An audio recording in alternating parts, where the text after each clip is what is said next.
الله وبركاته. نحمده ونصلي ونسلم على رسوله الكريم وعلى آله وأصحابه أجمعين أما بعد. Alhamdulillah jamaah salat subuh yang dimuliakan Allah.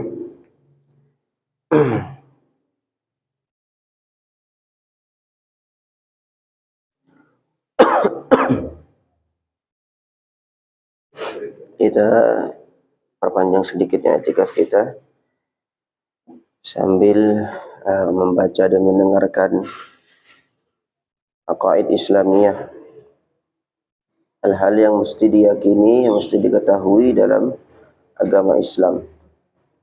Kita ngaji Aqidatul Awam karya Sayyid Ahmad Al-Marzuki. Ila hadratin Nabi Mustafa Muhammad sallallahu alaihi wasallam azwaji auladi tariqim ali baiti. Jami ikhwanin bi wal murus ali muslim syahid. Ila syekhana sarana jami fadul syahid. Waman nasabu ilaihim. Alayhi Ahmad Al-Marzuki Al-Maliki Al-Makki. Alayhi Muhammad ibn Alawi bin Abbas. Wa ilaki ya Ustaz Muhammad Iyyahu Muhammadin al-Mukhana bi ulum fi dharain. Al-Fatihah. A'udzu billahi minasy syaithanir rajim. Bismillahirrahmanirrahim. Alhamdulillah rabbil alamin arrahmanir rahim maliki yaumiddin. Iyyaka na'budu wa iyyaka nasta'in ihdinas siratal mustaqim siratal ladzina an'amta 'alaihim ghairil maghdubi 'alaihim waladdallin. Amin. Bismillahirrahmanirrahim. Kita melanjutkan kemarin kita membahas tentang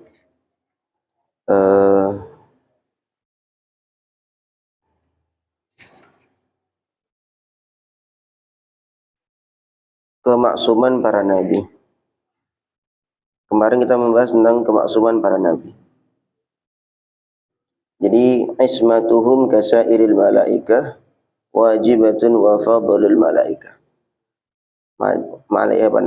Kemaksuman para nabi itu seperti para malaikat dan hukumnya wajib. Maknanya maksum, para nabi, para rasul semua terjaga dari seluruh maksiat, baik itu perkara yang makruh, apalagi perkara yang haram. Maksudnya dalam hal ini sengaja mengerjakan perkara yang makruh atau sengaja mengerjakan perkara yang haram. Karena maksiat itu ada unsur kesengajaan. Maka nabi rasul semuanya wajib maksum, alias terjaga dari seluruh maksiat. Kenapa demikian? Karena kalau para nabi, para rasul itu maksiat, maka tentu maksiat itu menjadi wajib karena kita wajib mengikuti rasul. Maka jadi kacau.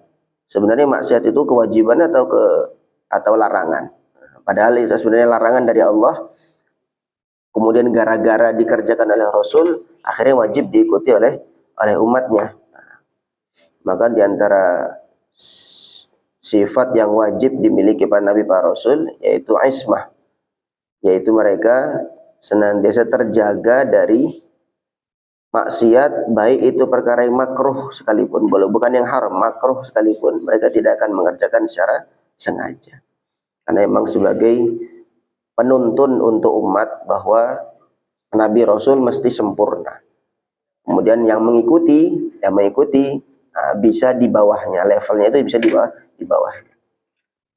Ya, sekarang kita lanjut terhadap menyempurnakan sifat-sifat yang sebelumnya. Kemarin kita menunjukkan sifat-sifat wajib bagi Allah, jaiz bagi Allah, wajib bagi Rasul, dan jaiz bagi Rasul. Nah, sekarang kita membahas al-mustahilu fi haqqillahi ta'ala wa rusulih. Qala an-nadhim rahimahullah, wal mustahilu diddu kulli wajibin fahfadh li khamsina bihukmin wajibin. Wal mustahilu, sifat yang mustahil, diddu kulli wajibin adalah kebalikan dari setiap sifat yang wajib. Fahfadh, maka hafalkanlah, li khamsina, terhadap 50 sifat yang sudah kita bahas, sekaligus ditambah sifat yang mustahil ini, bihukmin wajibin, dengan hukum yang wajib. Waktu di awal kita membahas tentang zat Allah atau sifat-sifat Allah, ada 20 sifat wajib bagi Allah. Kalau sudah sifat wajib, maka kebalikannya sifat mustahil.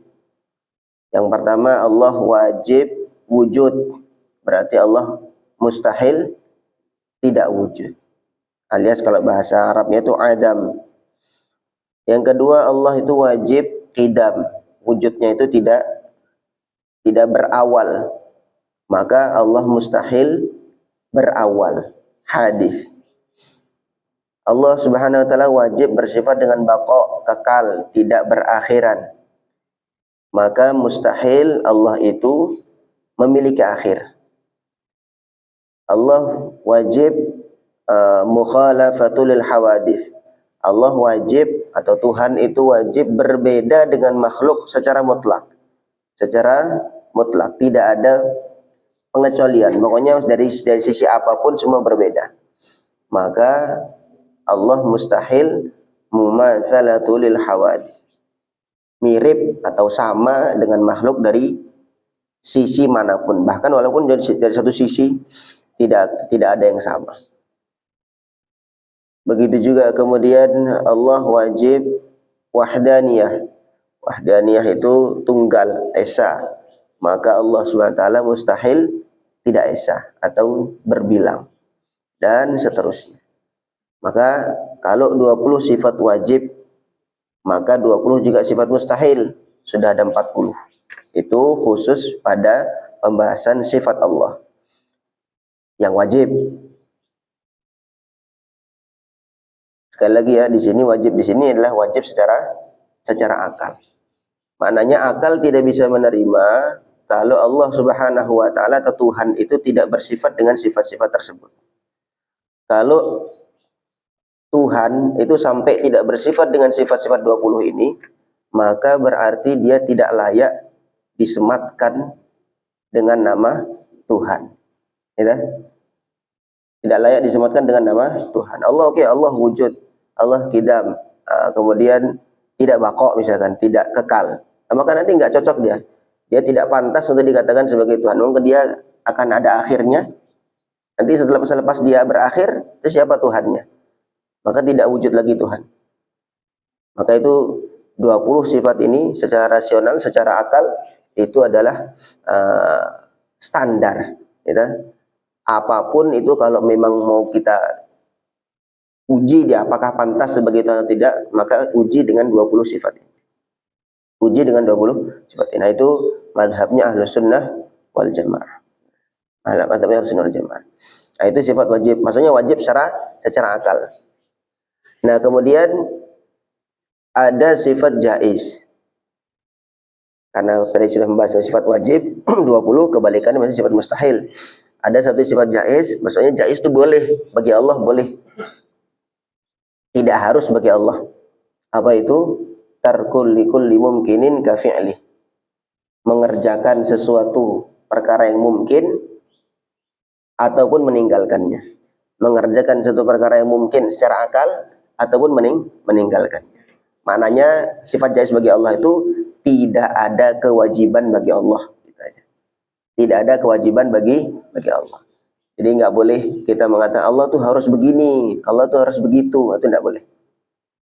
Karena selama itu perkara itu jaiz secara akal ya, aklan secara akal, maka itu Allah terserah mau mengerjakan apapun. La yus'alu amma yaf'alu wa hum yus'alu.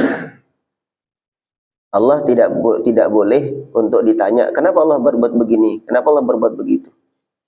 Karena semua milik Allah, maka tidak ada kezaliman bagi Allah. Ini bahaya ya, kalau dalam kitab Sulam Taufik tuh, kalau sampai kita menyematkan kata-kata kezaliman kepada Allah. Mungkin ada orang mengatakan, kan semua kan Allah yang ngatur ya. Kenapa kok sebagian masukkan ke dalam surga, sebagian masukkan ke neraka, satu disiksa, satu dikasih nikmat, kan zalim Allah. Naudzubillah. Wal'iyadzubillah, kata-kata seperti ini itu sangat-sangat bahaya sekali. Jadi kalau sekarang kita cara memandangnya, cara berpikirnya begini. Zalim itu adalah ketika kita menempatkan sesuatu, zalim itu ketika kita merampas hak orang lain. Zalim itu ketika kita merampas hak orang lain. Misalkan saya beli kayu di pasar, atau beli kayu di toko bangunan. Beli kayu banyak. Nah, kemudian sebagian saya buat sebagai meja, sebagai lemari, kursi. Sebagian lagi saya bakar. Kemudian ada tetangga saya ngelihat, ya, tetangga saya ngelihat, loh kenapa kok yang ini dijadikan kursi? Kenapa nggak yang itu aja? Kenapa nggak yang ini dibakar? Kenapa nggak yang itu aja? Berhak nggak tetangga tuh ngatur-ngatur saya? Hah? Apakah saya dikatakan dolim? Saya beli yang bagus-bagus saya bakar, yang jelek-jelek saya bikin kursi. Dolim enggak? Tidak, karena saya yang punya, itu hak saya. Terserah mau buat apapun, gitu kan? Nah itu barang yang istilahnya yang bisa kita lihat, bisa kita saksikan secara umum di kehidupan kita. Atau bahkan kita begitu, kita punya kambing lah, kita punya kambing, kemarin saya contohkan begitu. Punya kambing, gitu. Kita beli kambing, saya punya kambing, kemudian setiap hari saya kasih makan, kemudian dia ngasih susu, setiap hari saya perah susunya. Pas waktu Idul Adha, saya potong. Maka ada orang bilang, kamu nih zalim sekali. Tiap hari dia udah baik-baik sama kamu, ngasih susu. Atau bahkan mungkin ngasih bulunya, buat wall segala macam. Tiba-tiba tidak ada salah apa-apa, dipotong. Zalim sekali kamu ini. Apakah pantas dikatakan demikian? Tidak. Karena itu milik saya. Padahal saya beli dari orang, cuman saya punya hak milik kuasa 100% atas kambing ini. Maka saya bebas mengerjakan apapun terhadap kambing ini. Dia baik sekali, nggak pernah bangkang sama saya panggil, datang, kemudian saya perah susunya juga nggak ngamuk, ya. Tiba-tiba saya potong, saya bunuh, tidak ada kezaliman. Begitu juga Allah Subhanahu Wa Taala, Allah menciptakan segala sesuatu semua dari Allah, kullun min indillah. Tidak ada modal kita tuh, nggak ada, modal kita kosong sama sekali. Maka kita tidak boleh mengatakan Allah tuh zalim, tidak. Allah itu zalim, tidak. Maka semua terserah Allah Subhanahu Wa Taala. Tadi jaiz bagi Allah selama secara akal itu mungkin terjadi, maka itu oleh Allah Subhanahu Wa Taala tidak harus dikerjakan demikian, tidak harus dikerjakan begitu, tidak harus dikerjakan begini, tidak harus dikerjakan begitu. Contoh misalkan, ada orang yang maksiat terus, tidak pernah ibadah, pokoknya tidak pernah taat kepada Allah. Kemudian ketika di akhirat Allah masukkan ke dalam surga. Tidak Allah siksa, Allah dalam surga. Itu secara akal mungkin apa mustahil? Secara akal, ada orang maksiat terus nggak pernah taat sama sekali. Kemudian ketika di akhirat Allah masukkan ke dalam surga. Secara akal itu mungkin atau mustahil? Mungkin. Maka Allah terserah mau berbuat demikian atau tidak. Gitu. Secara akal. Begitu juga sebaliknya. Ada orang yang ibadah terus, habis mulai dari dia balik sampai mati, itu ibadah terus, sekelip mata pun nggak pernah maksiat. Ketika di akhirat Allah siksa, nggak Allah kasih kenikmatan sedikit pun. Secara akal itu mustahil atau wajib? Mustahil atau mungkin terjadi? Mungkin terjadi. Maka Allah tidak wajib mengerjakan itu. Allah boleh mengerjakan itu atau tidak mengerjakan itu. Jadi paham ya? Tetapi sekali lagi itu wajib atau secara akal orang mati dalam keadaan iman, secara akal itu mustahil untuk masuk neraka. Mustahil secara akal mungkin saja orang mati dalam keadaan iman masuk surga atau neraka, secara akal mungkin saja. Tapi syar'an, secara syariat itu tidak mungkin. Kenapa? Karena Allah tuh la yukhliful mi'ad. Allah tidak mungkin mengingkari janji, dan janji Allah, siapa yang wafat dalam keadaan iman masuk surga. Jadi ya, kalau dalam kita bahas akidah ini, bahas tentang keyakinan, bukan bahas tentang syariat. Nanti begini dapat ganjaran ini, nanti begini dapat ganjaran itu, sholat dapat ganjaran begini, puasa dapat ganjaran begitu. Itu kita nggak bahas itu. Sekarang kita membahas tentang keyakinan bahwa Allah tuh tidak harus begitu, gitu. Tidak harus berbuat orang mati dalam keadaan iman harus masuk surga secara akal. Kalau enggak gitu berarti Allah zalim atau begitu. Itu dalam hal ini, dalam pembahasan ini kita bukan membahas tentang syariat. Ya. Jadi pahami. Jadi ringkasnya sifat jaiz itu intinya Allah tidak memiliki kewajiban. Tidak memiliki kewajiban. Tidak harus Allah begini, tidak harus Allah begitu. Selama itu perkara yang mungkin secara akal terjadi, maka Allah boleh mengerjakan ataupun tidak mengerjakan. Wa jaizun bi fadlihi wa adlihi tarkul likulli mumkinin ka fi'lih. Tadi 20 sifat wajib, 20 sifat mustahil tambah 1 sifat jaiz, ada berarti 41.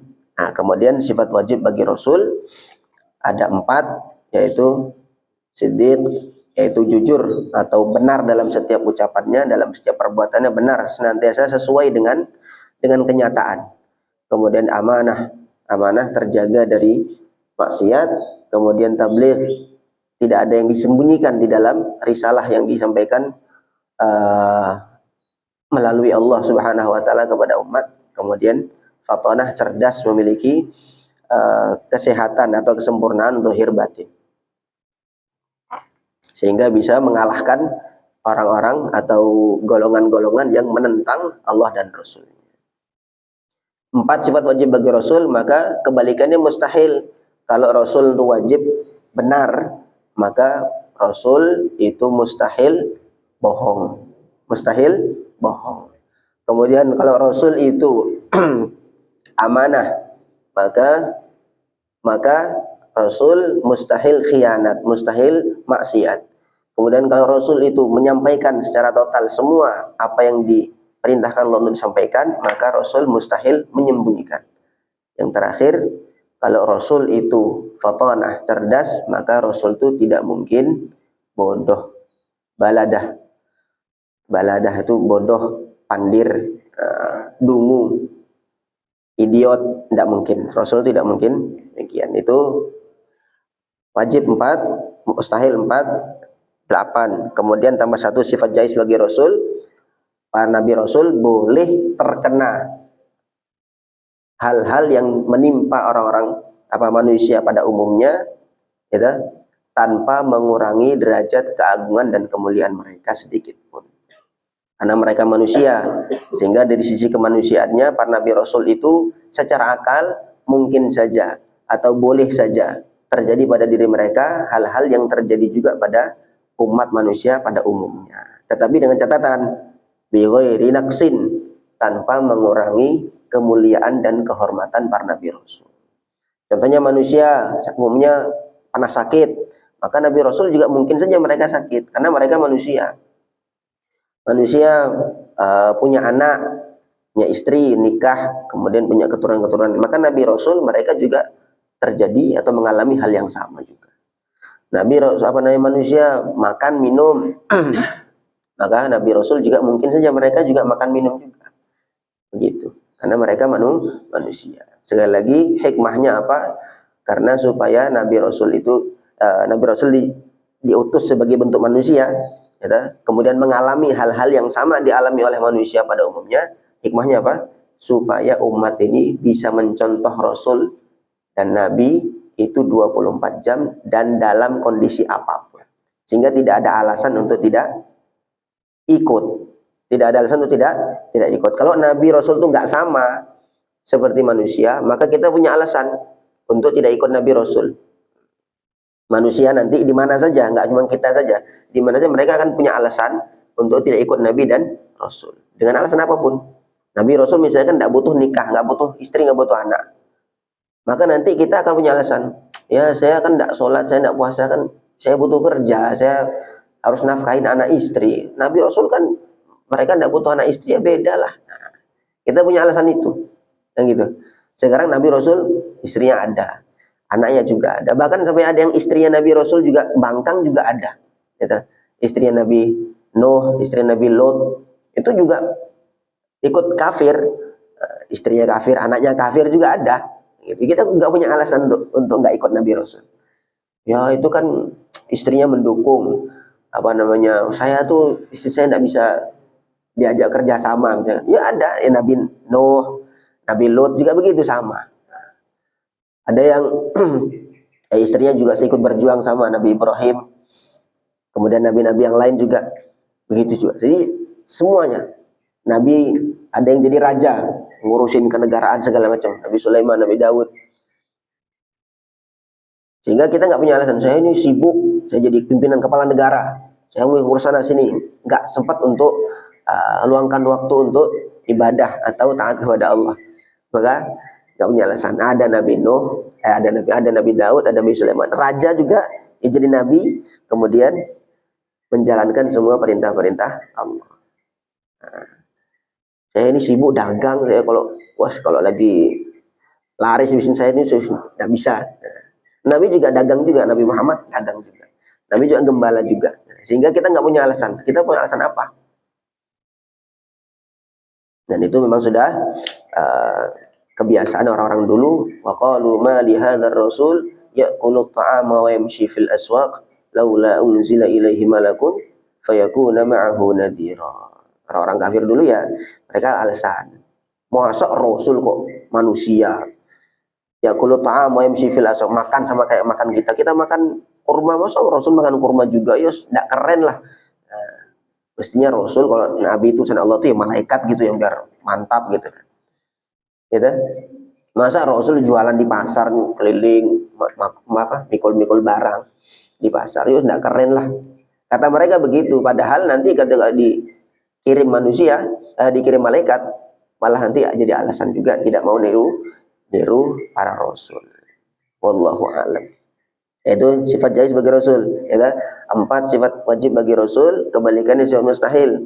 4 8 tambah 1 sifat jaiz. 9. 41 tambah 9 50. Ini wajib kita hafalkan, kita tahu sebagai pegangan, sebagai pakem keyakinannya Ahlus Sunnah wal Jamaah. Ya, wal mustahilu diddu kulli wajibin. Sifat mustahil adalah kebalikan dari masing-masing sifat wajib. Fahfad, maka hafalkanlah li khamsina terhadap sifat yang 50 itu bihukmin wajibin, dengan hukum yang wajib. Nah, di sini kalau wajib di sini wajib secara syar'i. Setiap yang mukallaf, yang sudah dewasa, sudah balik dan akalnya sehat, tidak gila, maka wajib hafal atau tahulah minimal tentang sifat akidah 50. Karena nanti kalau kita tidak ngerti ini, kita akan terkena atau tercemar oleh faham-faham yang melenceng. Faham-faham yang melenceng tentang Allah Subhanahu wa taala. Dan yang meyakini Allah tuh di atas tempatnya, ya di langit, terus dia duduk di kursi, ongkang-ongkang kaki kayak gitu-gitu. Nah, maka ini naudzubillah bahaya sekali. Gitu. Bahaya sekali. Kenapa bahaya? Karena itu penghinaan bagi Allah. Ya, penghinaan. Kalau misalkan orang tuh punya keyakinan Allah tuh punya bentuk, Allah tuh jasmani, Allah tuh jasad, Allah itu jasad, maka itu penghinaan bagi Allah. Kenapa kok penghinaan? Ya karena menyamakan dengan makhluk, menyamakan dengan makhluk, menyamakan. Ya Allah tuh besar, kemudian bentuknya begini, kayak raksasa lah, mungkin berapa meter tingginya begitu kan, duduk di kursi. Ada kakinya, ada tangannya, itu ada wajahnya, tersenyum dan seterusnya begitu, gitu. Digambarkan begitu, maka kita itu sama dengan, bahasanya kan kita mungkin menggambarkan seperti manusia, sama dengan manusia, cuman nggak seperti manusia, gitu ya. Maka itu seperti mengatakan, kalau kita ngomong sama teman, kamu itu seperti kambing ya, tapi nggak seperti kambing biasanya, gitu loh, ya kan? Ya? Kita kan menyamakan dia sama-sama kambing, sama dalam hal makhluk hidup, gitu. Kan ada sisi kesamaannya. Kamu tuh seperti kambing, tapi tidak seperti kambing umumnya. Ya pokoknya kamu kambing yang ganteng lah, kan gitu. Itu penghinaan bukan? Penghinaan betul itu. Apalagi itu disematkan kepada Allah. Allah tuh ya jasmani, jasad, tapi nggak seperti jasad-jasad seperti umumnya. Wah, itu penghinaan betul. Kalau kita sama manusia aja, yang ada mirip, ada kesamaan, sama-sama kalau hidup, sama-sama bisa makan, sama-sama bisa minum, bisa jalan dan seterusnya, kan gitu. Banyak kesamaan sebenarnya. Kita bilang kamu tuh kayak kambing ya, marah betul, kan gitu. Maka Kita punya Allah tuh punya sifat mukhalafatul lil hawadith. Allah itu pasti beda dengan makhluk apapun itu. Kullu ma khatara bi balika fallahu bi khilafi dzalika. Setiap apapun yang terbersit, terbayang di benakmu, dalam hatimu, di pikiranmu, maka Allah bukan seperti itu. Nah, lalu bagaimana? Tidak bisa dibayangkan Allah itu laisa kamitslihi syai'. Tidak seperti Allah itu seperti ini loh, nggak bisa karena memang nggak ada samanya kan gitu. Tidak ada yang sama. Maka tidak bisa disepertikan, tidak bisa. Maka kapasitas manusia itu membahas hanya sebatas sifat-sifat Allah, tidak bisa membahas zat Allah secara utuh. Karena memang otak kita terbatas, akal kita terbatas. Nah, itu mesti kita pegang. Nanti kalau misalkan kita ada orang mengatakan begitu-gitu, nah itu keliru. Allah tuh nggak begitu. Allah tuh punya sifat mukhalafatu lil hawadits. Atau misalkan nanti ada orang yang meyakini atau keyakinan Allah tuh ada tanggal lahirnya, misalkan Allah tuh resmi jadi Tuhannya tanggal sekian, tahun sekian gitu. Nah itu tidak cocok. Allah tuh kidam, nggak ada awalnya. Yang pertama kali wujud ya Allah, dan tidak ada sejarah wujudnya tuh gimana sih awalnya tuh. Nah, tidak ada. Begitu seterusnya. Jadi kita 50 sifat tuh mesti kita tahu, kita yakini, nah kita hafalkan. Ya, sedikit kita baca syarahnya.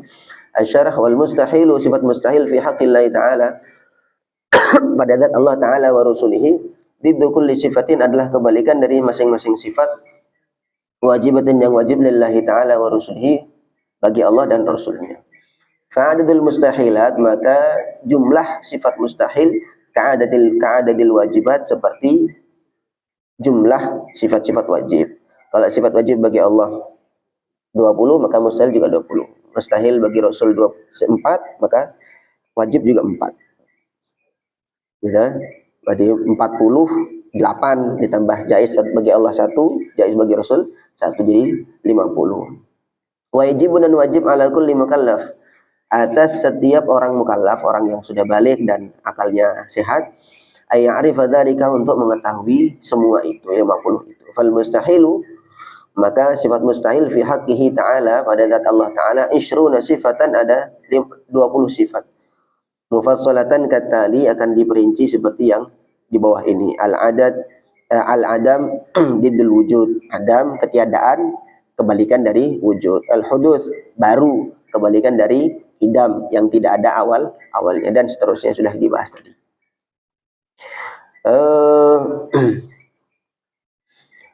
Begitu juga sifat bagi wajib dan mustahil bagi Rasul. Watil kal aqaid semua akidah-akidah itu hal-hal yang wajib diyakini itu yajibu alaina wajib atas kita hifdzuha untuk menghafalnya. Wahia dan semua itu khamsuna sifatan ada 50 sifat jumlahnya. Wa tafsilu dzalika perincian semua itu katali seperti di bawah ini. Al wajibu lillah wajib bagi Allah 20 ada 20. Wal mustahil alaihi 20 kemudian yang mustahil bagi Allah juga 20. Wal wajibu lirrusul dan wajib bagi Rasul arba'atun ada 4. Nah, kemudian wal mustahil alaihim dan yang mustahil bagi Rasul arba'atun juga 4. Jadi 48. Al jaizu lillah wahid sifat jaiz bagi Allah ada 1. Wal jaiz lirrusul dan yang sifat jaiz sifat mungkin bagi Rasul juga 1. Sehingga 48 ditambah 2 50. Sampai di sini ada pertanyaan? Oke, monggo.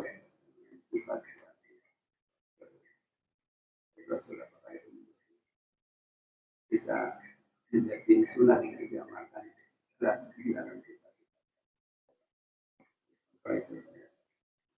Nah, dengan mengaku untuk akan kemudian Nggih. Jadi sunnah nggih.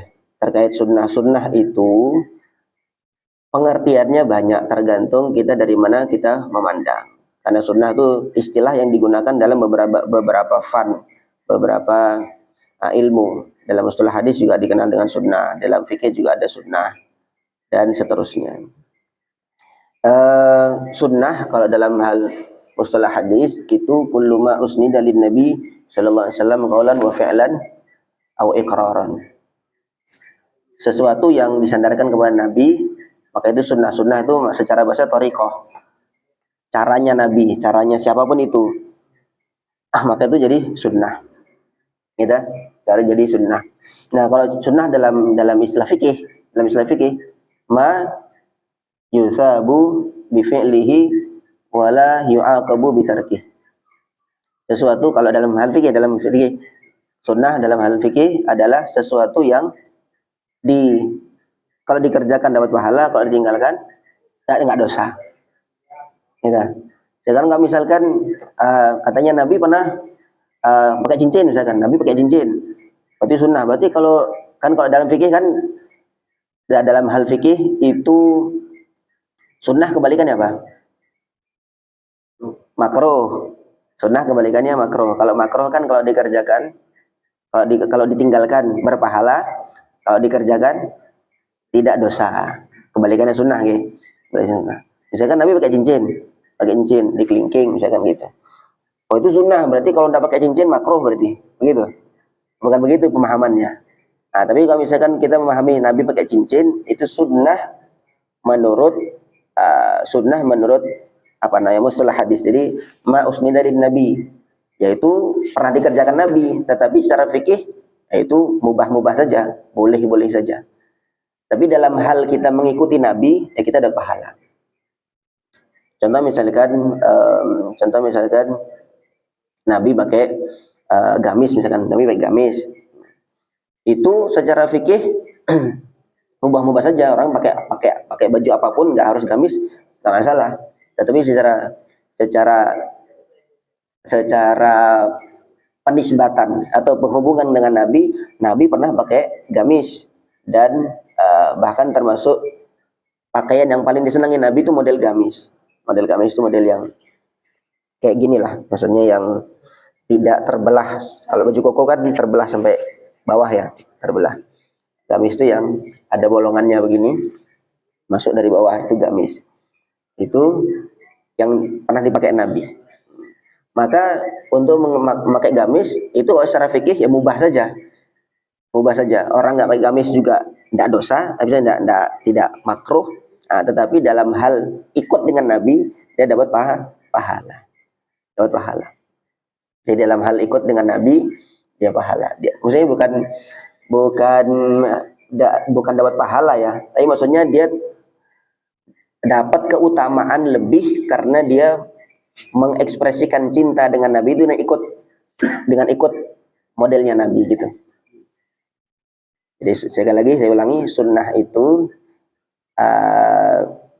pengertiannya bisa dua. Contohnya bisa dua. Kalau dalam hal istilah mustalah hadis itu sunnah, apapun yang disandarkan Nabi itu namanya sunnah.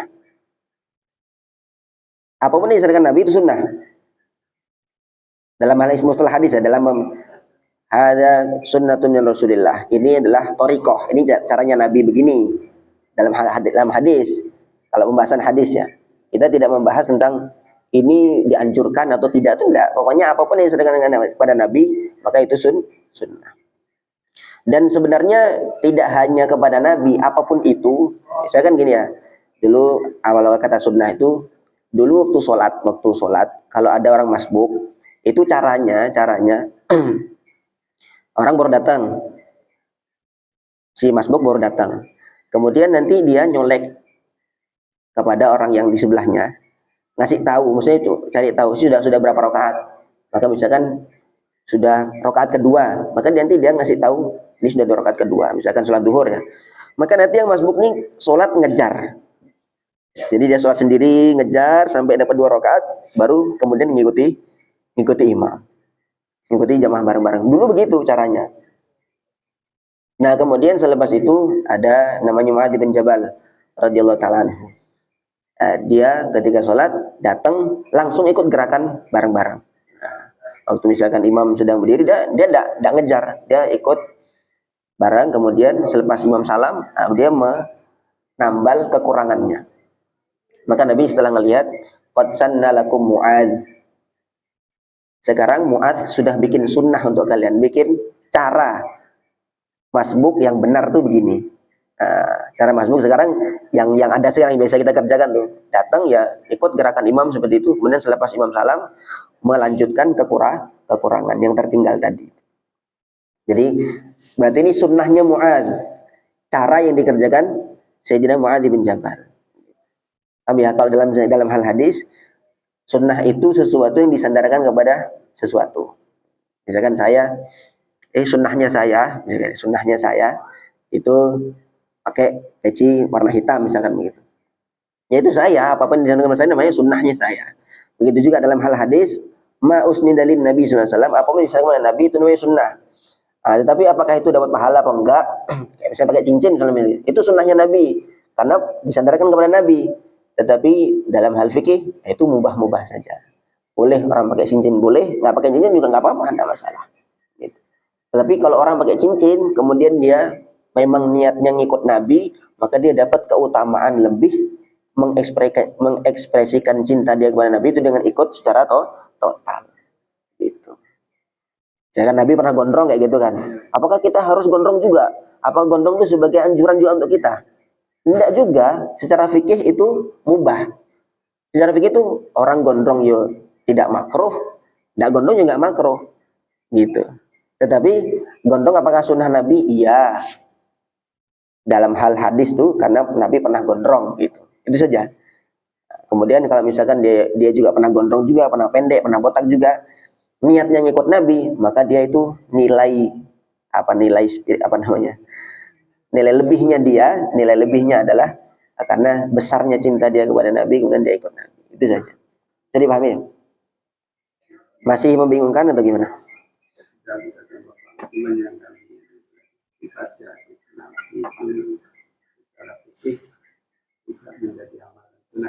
Ya, gitu. Sifat jaiz Nabi itu secara fikih tidak jadi amalan sunnah. Maksudnya ini sekali lagi ini bukan membicarakan syariat. Bukan syariat. Sehingga kalau Nabi Nabi pernah sakit misalkan, atau gini misalkan kayak poligami. Nah, Nabi poligami, apakah kita sunnah poligami juga? Ya itu poligami juga. Ya itu enggak. Secara fikih ya normal. Misalnya Nabi makannya suka semangka misalkan. Apakah kita mau dianjurkan jadi sunnah makan semangka juga itu juga? Enggak. Jadi apa yang jaiz bagi Nabi itu tidak menjadi serta-merta menjadi sunnah secara syar'an atau fikhan. Maksudnya secara akal itu mungkin saja terjadi pada Nabi. Nabi misalkan pernah sakit kena sihir. Apa kita harus kena sihir juga? Yo, enggak gitu. Enggak. Wallahu a'lam. Ada yang tanya lagi? Mudah-mudahan Allah fahamkan kita dan Allah istiqomahkan kita dalam iman, dalam amal. Allah fahamkan kita dalam iman, dalam amal. Subhanallah bihamdihi, subhanakallahumma bihamdika, asyhadu an la ilaha illa anta, astaghfiruka wa atubu ilaik. Assalamualaikum warahmatullahi wabarakatuh.